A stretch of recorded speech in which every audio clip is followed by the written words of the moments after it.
Heureux de vous retrouver pour le nouveau point de l'actualité économique. La lutte contre le blanchiment de capitaux, le financement du terrorisme et de la prolifération était au cœur d'une rencontre de 2 jours à Lomé. L'initiative du groupe intergouvernemental d'action contre le blanchiment d'argent en Afrique de l'Ouest qui, à travers cette sensibilisation aux membres du comité de l'administration des finances de la CEDEAO, entend mieux les aguerrir pour intensifier beaucoup plus la veille. Suivons ici le directeur général du GIABA, Edwin Harris Jr. L'objet de cette rencontre, c'est de faire une sensibilisation et une conscientisation aux membres d'un organe important de la CEDEAO, qui est le CAF, c'est-à-dire le Comité de l'administration et des finances. Le CAF, dans chaque pays, est composé de 2 représentants, un du ministère des Finances et un autre du ministère des Affaires étrangères. Donc l'objectif, c'est qu'ils puissent avoir une meilleure compréhension des missions et des actions du GIABA et solliciter d'eux l'appui financier attendu pour mener les opérations du GIABA, vu que c'est eux qui adoptent le budget des institutions de la CEDEAO. Dans cette lutte contre ce fléau, le Togo fait partie des bons élèves, à part le Ghana et la Sierra Leone qui ont des cours dédiés à cette lutte. Je vous propose de suivre à présent Dr Jeffrey Issibon. Il est le directeur par intérim de l'évaluation et de la conformité du GIABA. Je pense que Togo a beaucoup travaillé aussi. L'année dernière, on est là avec DG, j'étais là avec mon DG. Oui. On est parti voir le Premier ministre, la dame, j'ai oublié son nom. Victoire Sidé Merotonaga de Goué. Oui. Et c'est ça qui est important parce qu'il faut qu'on fasse les visites de plaidoyer aux autorités de la CEDEAO, aux autorités des États membres de la CEDEAO. Lorsqu'on est parti voir la dame, c'était la première fois que la Première ministre, ou bien la primature, c'était la première fois que la primature de Togo était sensibilisée au fond. Elle a dit que si elle avait connu tout ça, si elle savait tout ça, si elle était déjà censée avant ça, on allait au Togo, aller loin, elle a donné beaucoup de promesses. Depuis là, elle a commencé, elle a même invoqué le ministre de Finances, le ministère de Finances. Le ministre de Finances était là, il a donné des promesses pour augmenter le budget de CENTIF. La CENTIF, c'est le centre qui s'occupe de cette... c'est l'Union nationale de traitement des informations financières. C'est un bon avancement. Donc, Togo a répondu positivement par rapport à la visite qu'on a fait ici. Donc, GIABA a décidé de commencer à travers de la réponse de la dame Premier ministre. GIABA a décidé de renforcer cette visite de plaidoyer aux autorités des États membres de la CEDEAO. Autre volet de l'actualité sur votre antenne et cette fois-ci direction Anéro au sud-est du Togo pour vous faire part de cette campagne de sensibilisation et de formation des femmes, jeunes et des personnes en situation de handicap. Il s'agit pour Trademark Africa, l'initiatrice de cette rencontre, de mieux les outiller sur les cônes d'ombre du commerce transfrontalier. Le point, Christophe Ekoué. C'est une route stratégique pour le commerce en Afrique de l'Ouest. Chaque jour, le corridor Abidjan-Lagos pulse au rythme des camions, des marchandises et des rêves d'ascension économique. Mais derrière ce dynamisme, les obstacles persistent. Des obstacles que Lily, commerçante à Anéro, rencontre dans son quotidien. Nous rencontrons beaucoup de difficultés au niveau des douanes. Il y a des frais qu'on ne comprenne pas, il y a beaucoup de choses qui nous arrivent. Et ce qui fait que des fois, quand tu rentres dans un autre pays, au retour, tu reviens bredouille. C'est-à-dire, tu vas aller vendre, mais les taxes, tout ça là, tout ce que nous payons au niveau de la douane ici, ça nous fait que nous revenons avec 0 francs. Lily n'est pas un cas isolé. Son témoignage a mis des mots sur les réalités que vivent des milliers de commerçants chaque jour. Mais ces obstacles, dit-elle, trouveront des échos favorables car dans le cadre de la campagne de formation des femmes, des jeunes et des personnes en situation de handicap, Un atelier s'est ouvert pour donner les clés d'un commerce transfrontalier plus inclusif.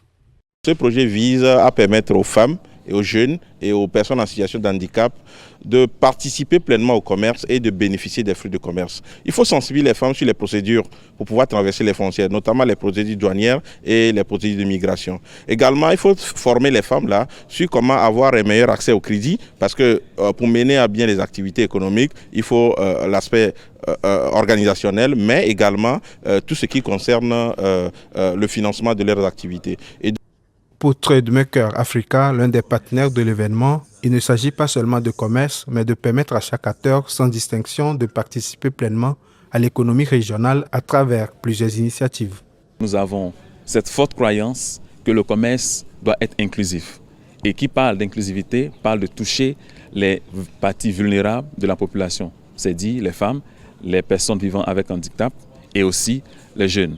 Parce que nous croyons qu'avec ces informations, qu'avec ces capacités que nous développons, nous rendrons un écosystème beaucoup plus performant, beaucoup plus efficace.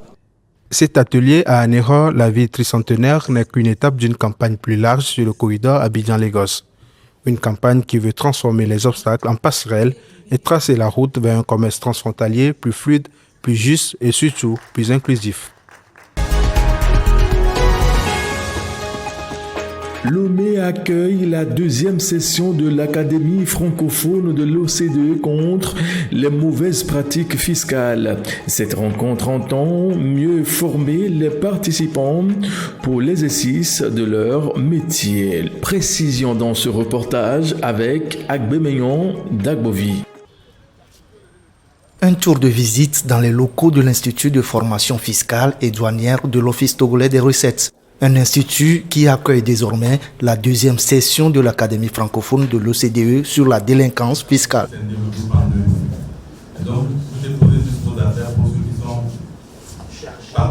Face à l'urgence d'une mobilisation collective et concertée contre des phénomènes criminels qui dépassent les frontières nationales, cette formation initiée par l'OCDE s'impose comme un rendez-vous incontournable.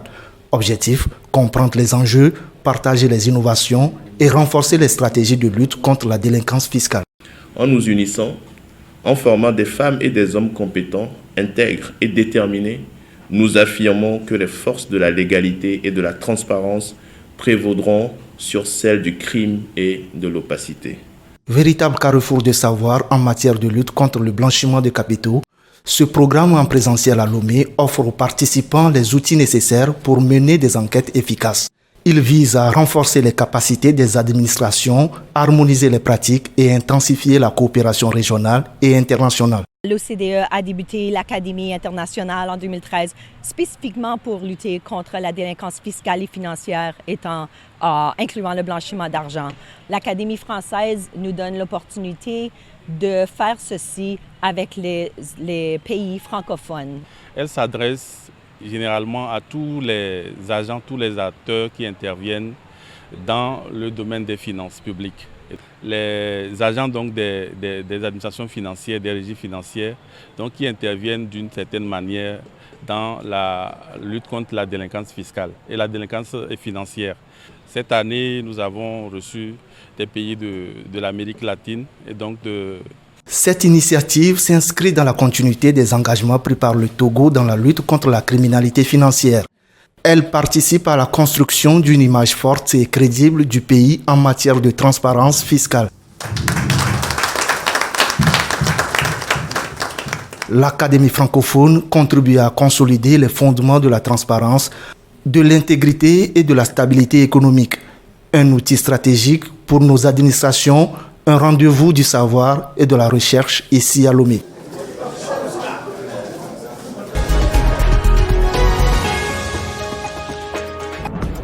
Parlons santé pour boucler cette édition avec la validation du document de la stratégie nationale de maintenance des équipements et des infrastructures sanitaires 2026-2030 qui est en cours à Lomé. Au final, il sera question de réduire le coût exorbitant d'achat d'équipements et la construction de nouvelles infrastructures qui répondent aux normes. Christophe Ekwe pour plus de précision.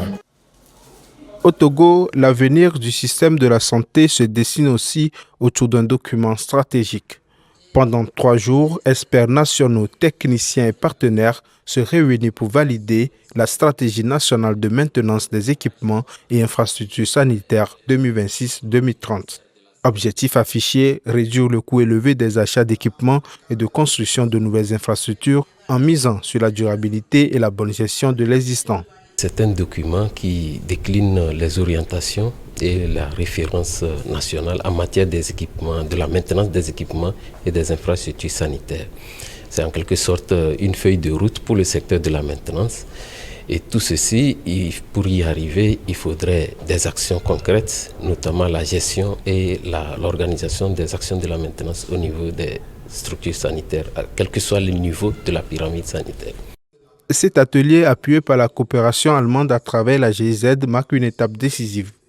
Le document élaboré devient désormais un cadre national de référence qui définit clairement les rôles et responsabilités de chaque service et partenaire impliqués dans le secteur. Une démarche empreinte de défis, mais qui s'aligne sur la feuille de route gouvernementale 2020-2025 et sur la politique nationale de santé Horizon 2030. Il s'agit du renforcement de la gouvernance, du leadership et de la coordination des actions de la maintenance. Ensuite, le renforcement des capacités d'intervention des structures de la maintenance. Et améliorer également la qualité de prestation des services de maintenance. Ensuite, mettre en place un système d'information de la maintenance et enfin développer un cadre de partenariat entre les acteurs et les parties prenantes. Les résultats attendus sont concrets. Une meilleure organisation de la maintenance, des économies à long terme et surtout des équipements toujours opérationnels pour répondre aux besoins des populations. En attendant la validation du document, cette rencontre aura permis de clarifier les priorités dans le secteur de la santé. Et c'est fini pour ce rendez-vous. Très bonne suite de nos programmes à vous tous et à très vite.